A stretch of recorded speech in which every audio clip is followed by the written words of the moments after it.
So it does continue to be hilarious to watch the SEC just squirm and squirm and squirm, because this is not so much about Alabama individually. This is about, for the first time in basically like 20 years, the system didn't completely bend over backwards to overly accommodate the SEC. That's what it is. It's a rich kid who finally didn't get every single thing that he wanted. Finally found something that money couldn't buy. And now the rich kid is throwing a fit, and it continues, and it is frankly embarrassing to watch unfold. It absolutely is. But the problem with it is that they have enough power and enough leverage. I mean, it's going to lead to massive change. It's inevitable. Yes, SEC fans that I hear, well, laugh while you can now. Yeah, I mean, I know you guys are going to continue to drive a stake through the heart of the sport, and you think, no, it's great, we're going to be fine, you'll be okay in the short term, get back to me in the long term. With what it will do, it's going to do damage and just create irreparable harm to the sport long term, but it's going to happen. And it's not just because of all the, DJ Lagway's third leg or third arm on Twitter. It's not just all the burners out there. It's the fact that you do have people like Kirk Herbstreit, like Lane Kiffin, like Paul Feinbaum, who are high profile and continue to go to bat. I mean, even Arizona State grad Matthew Berry. It's like, dude, shut up. Matt Berry was joining in on the crapping on Indiana part of that. That's an ESPN personality. It's bad, man. It's bad. Here's what Herbstreit said, the full comments about Indiana on game day. I gave you a snippet earlier. Said the atmosphere was historic. The game was not. I'm not going to sit here and say why was Indiana in, but then he goes on to say why was Indiana in. But Indiana, with what you guys like to talk about, they have 11 wins. They've got to be one of the best teams. Indiana was outclassed in that game.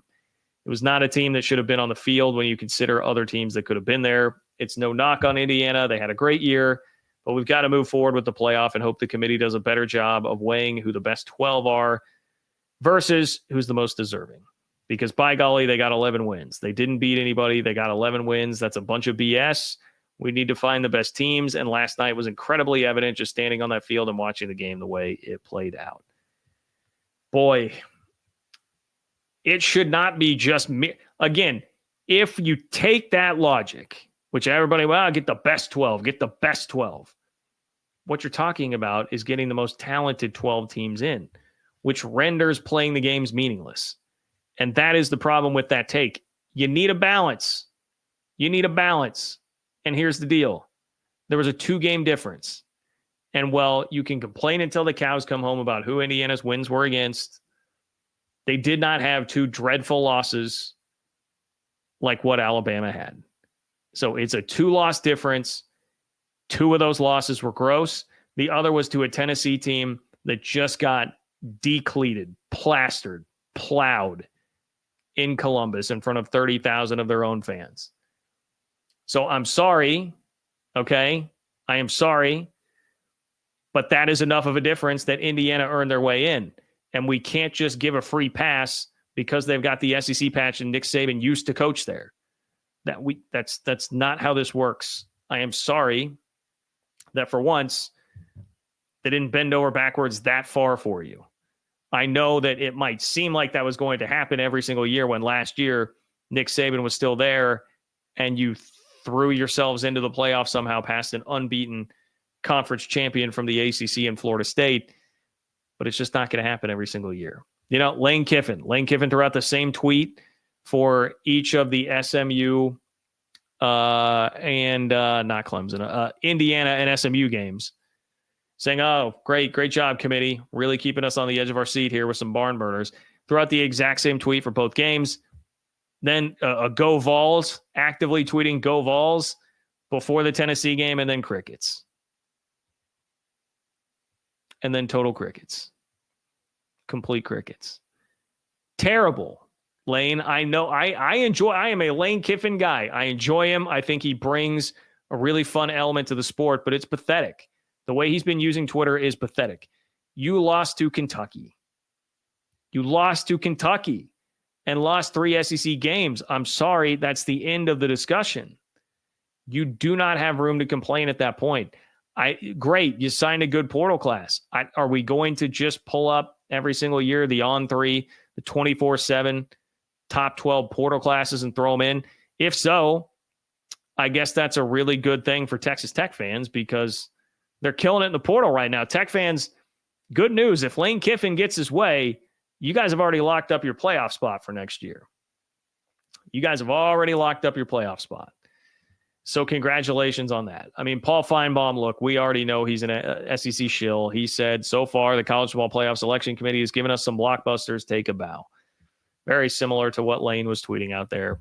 Chris Felica is another guy that's just like, again, could have been a guy for a while, was a part of College Game Day, could be a guy that's a great ambassador of the sport. He continues to just be a total SEC shill.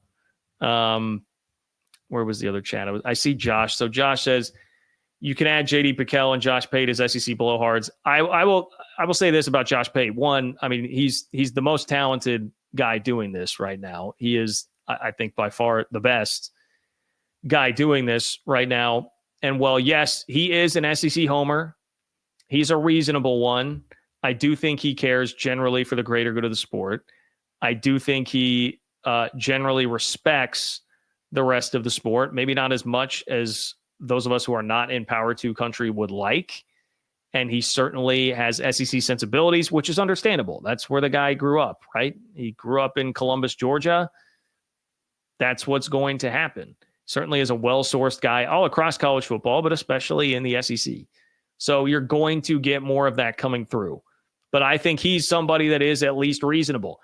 For instance, the other day, somebody on his show came on and said, hey, I feel like you program the show too much to be just centric toward what is going to get you the most views instead of what's better for the overall health of the sport.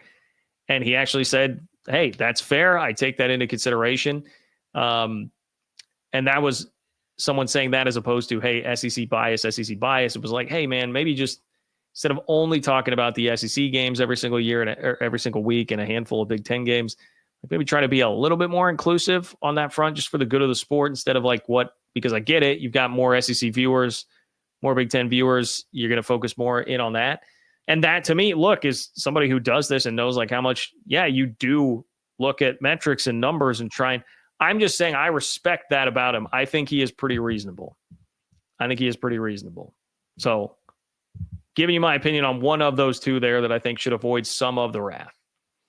The other thing that's really frustrating in all of this is the SEC complaining about wanting more respect here, more respect for Alabama, Ole Miss, whoever it might be. They do get much more respect. What other conference would have had multiple 3-loss teams? We can throw South Carolina in there as a third. What other conference in America right now is getting 3-loss teams on the fringe of the playoff?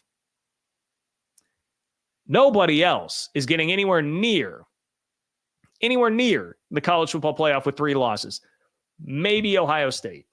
Maybe Ohio State. Nobody else. And that is the bump that you get for everybody perceiving that you play a tougher schedule in that conference.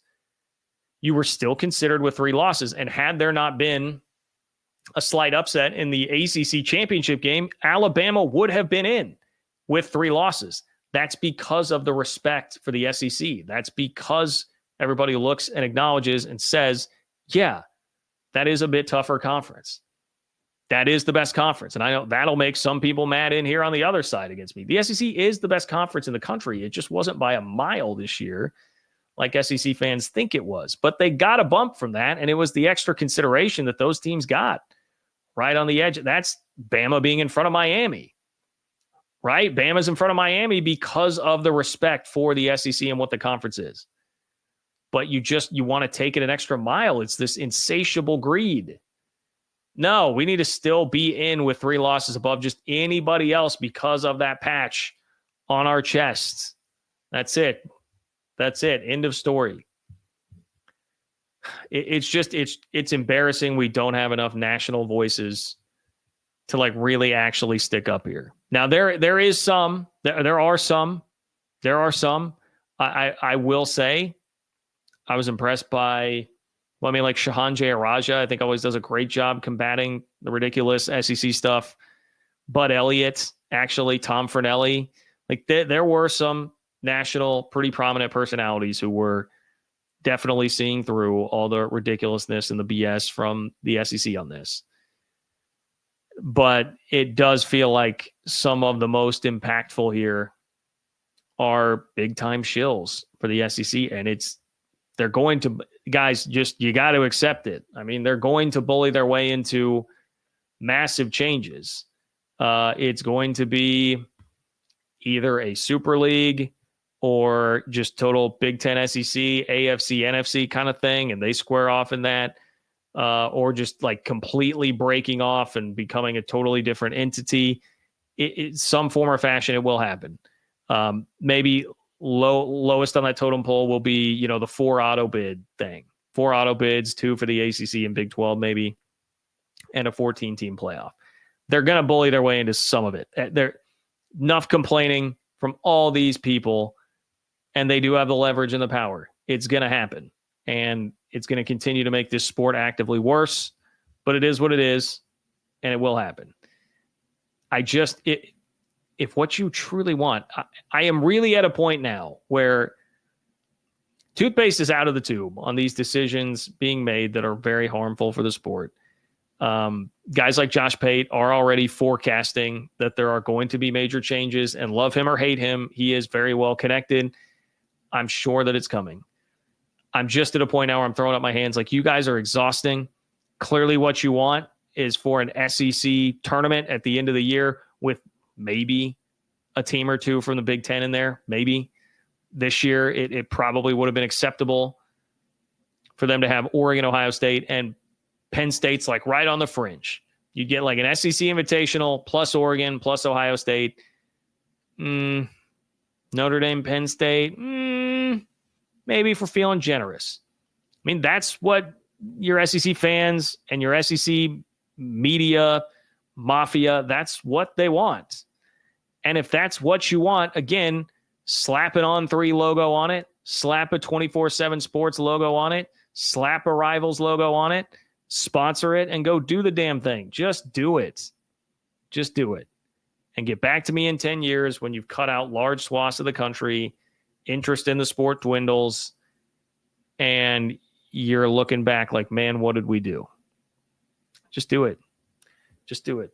What makes this sport great, always has, always will-ish, I guess, is that you have regional rivalries that make the regular season so incredibly meaningful and compelling. And we're already in this environment now where it's like everything is so focused on playoff. And every single quarter of every single game is a total referendum on the committee or a conference, let alone just a school that's playing in the game. And we keep realigning things to make it make less and less sense and give us unbalanced schedules and take away those rivalries that make it such a meaningful thing, even when throughout the course of history, 90 to 95% of the teams participating don't really have a shot at a national championship. But the sport is still great because of the traditions and the rivalries. And we're just stripping all of that away. And now what you guys in the SEC really want is to devolve further from that. You do. And it's going to be bad for everybody. Get back to me in 10 years. Hate to say I told you so. It's maddening.